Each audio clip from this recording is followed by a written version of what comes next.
right, so we've talked about a lot of things this semester. We've talked about early river valley civilizations settling along rivers or developing along rivers and freshwater source. We've talked about the rise of the Greeks and their impact on the Roman Empire and how the Romans eventually fell.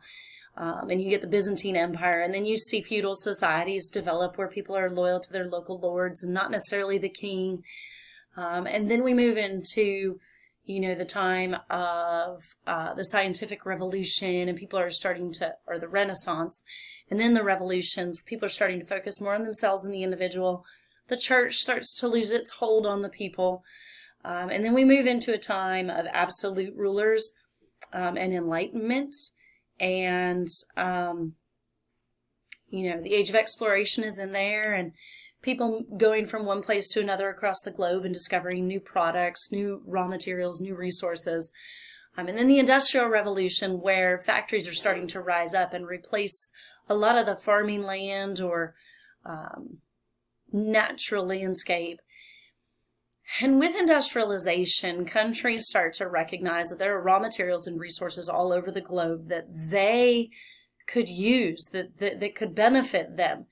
And they start to go in and conquer other countries and take over so that they can have a hold on those markets and those raw materials or natural resources. So we're going to start moving into that time period of imperialism. And let me go back. I apologize, but we want to compare and contrast the rise of Germany under their leader Otto von Bismarck and Japan during the Meiji Restoration. So let's kind of look at how these countries rise up and whatnot. So the first term you see, again, what's in purple, your vocabulary terms you need to pay close attention to. In the yellow are your notes. But the term nationalism. So we want to see the rise of nation states. Well, what is nationalism? Nationalism is the idea of individuals who identify with their own nation, support for their own nation's interests, and they do this through either excluding or the detriment of the interest of other nations or peoples. So being loyal to your nation, not necessarily the ruler that's in charge. Does sound kind of familiar from earlier time periods. All right, so the rise of Germany and Japan. Well, the first things first, they have a lot of similarities, Germany and Japan, during this time period. Germany and Japan share a language family. There's a lot of parts of their language that are very similar. They have a common history. They have real and mythical stories of common ancestors. They both feel threatened by outsiders or foreign nations, and they have been. Not that they just feel it, but it is, true. And we had talked about Japan closing its doors to the world for about 150 years. They both have a lot of similarities in customs and traditions in religion. Now, when I say Germany, again, I'm really talking about Prussia, not the Germany you know today, but we're talking about back then, back during the 1850s, and I'll show you a map in a little bit. So, in Germany, you see the rise of Otto von Bismarck. I don't have a picture of him. I can find one if you'd like. But he is the Prussian prime minister. The difference between Japan and Germany is that in Germany, they feel threatened by outside forces or foreign invaders, but it's all kind of created or manufactured. It's not reality. It's not what's really happening to them.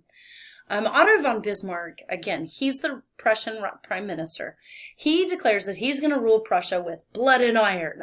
He wants to make sure that people feel safe at home, feel safe within their own nation, that they're dedicated to their nation, not these outside invaders. So he's going to actually incite or create 3 wars that's going to unify his people.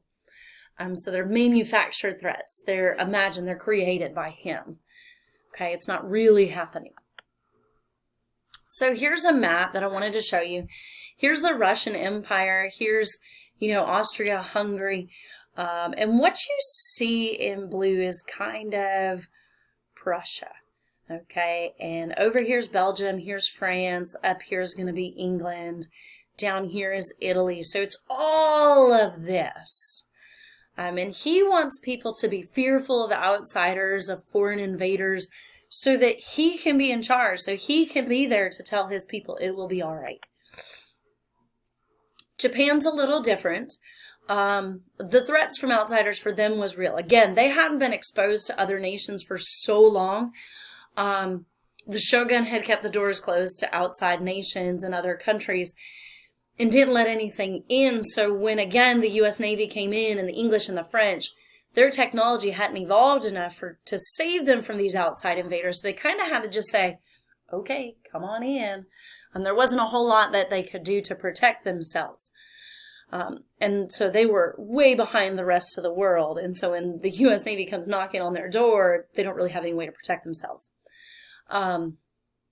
Again, the Japanese, we talked about this a little earlier, were incredibly angry about the foreigners, and they came together against a common enemy. They came together, even if they didn't like one another, they still, we're all Japanese, we'll fight against the foreigners. Okay?